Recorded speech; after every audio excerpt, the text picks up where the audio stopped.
السلام علیکم ورحمۃ اللہ وبرکاتہ۔ اعوذ باللہ من الشیطان الرجیم، بسم اللہ الرحمن الرحیم۔ محترم سامعین، میں امید کرتا ہوں آپ سب خیریت سے ہوں گے۔ قربانی کا گوشت کھانا، کھلانا اور محفوظ کرنا، اس کا حکم کیا ہے؟ سماعت فرما لیں۔ یہ قرآن پاک کی آیت ہے، سورۃ الحج کے 28 نمبر۔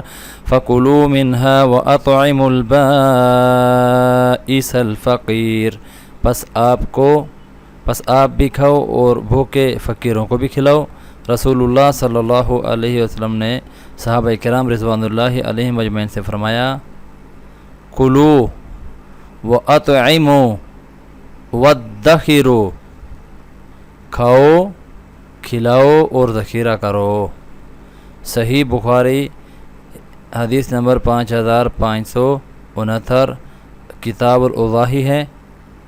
اور انما نطعمکم لوجہ اللہ، بے شک ہم رضا الہی کے خاطر تمہیں کھانا کھلا رہے ہیں۔ لا نرید منکم جزاء ولا شکورا، ہم تم سے نہ کوئی بدلہ چاہتے ہیں اور نہ شکریہ۔ سورۃ الدہر پارہ نمبر 29 ہے اور آیت نمبر 9 ہے۔ محترم سامعین، میں امید کرتا ہوں انشاءاللہ العزیز آپ ان مسائل کے اوپر عمل کرتے ہوئے اپنی قربانی کو سر انجام دیں گے، تاکہ اللہ رب العزت ہماری قربانی کے اندر اخلاص ہمیں عطا فرمائے اور قبول و منظور فرمائے۔